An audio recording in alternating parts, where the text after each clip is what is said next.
Good day, Professor Lat here, and today we are going to program the heck out of this TI-84 Plus graphing calculator. Since this is not an 89, and I wanted to simplify a square root for us, I'm going to have it do it ourselves. So we're going to go write that program. So let's get to this. So first of all, I'm actually going to have to create a subprogram for this eventually. So first, let's call this simp_rad for simplify a radical. If anyone is especially interested in me doing this for other radicans, we could always do that later on. For right now, let's keep this simple. So we need this thing to give us the radicand as an input. I want to make this as user-friendly as possible. Let's call this, I don't know, n. Alright. Okay.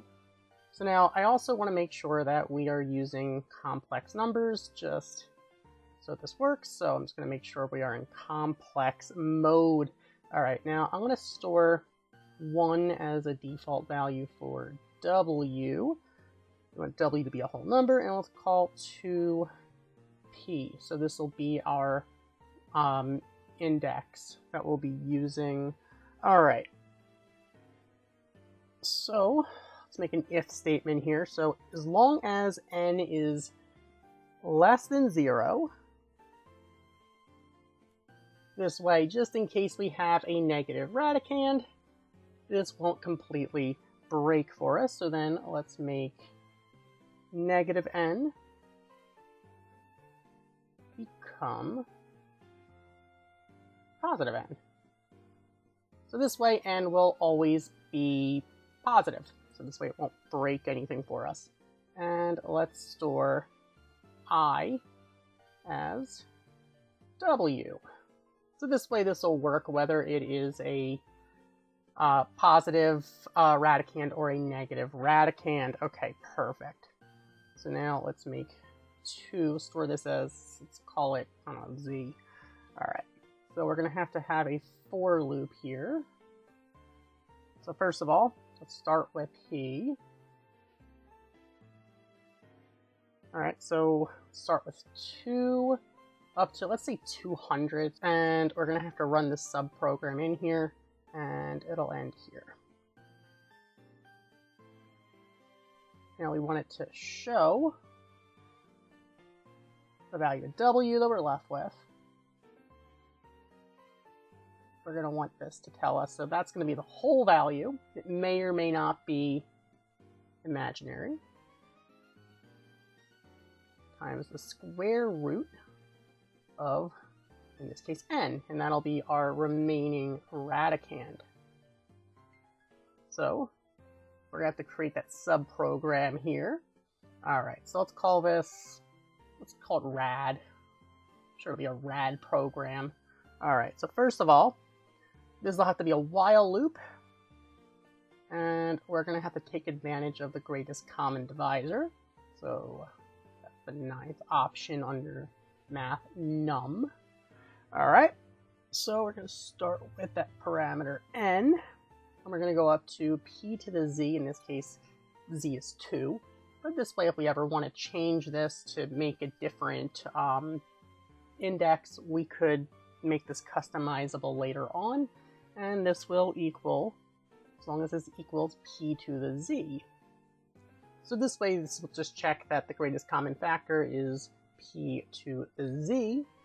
So those are the factors that it'll pull out. In this case, it'll be whenever p squared is the greatest common factor, it'll pull a p out. So here, let's take n over p to the z.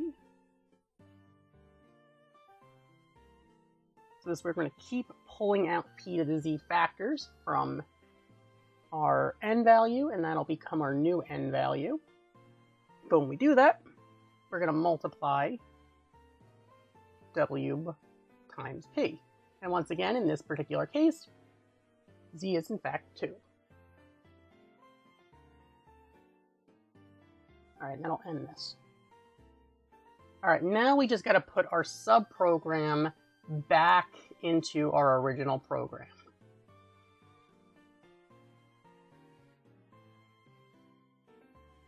There we go. Run rad, and we should be good to go. Now let's test this out. Simp rad.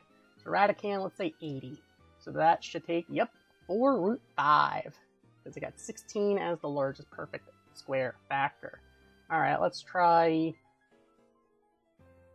1,256. So we got 2 root 314.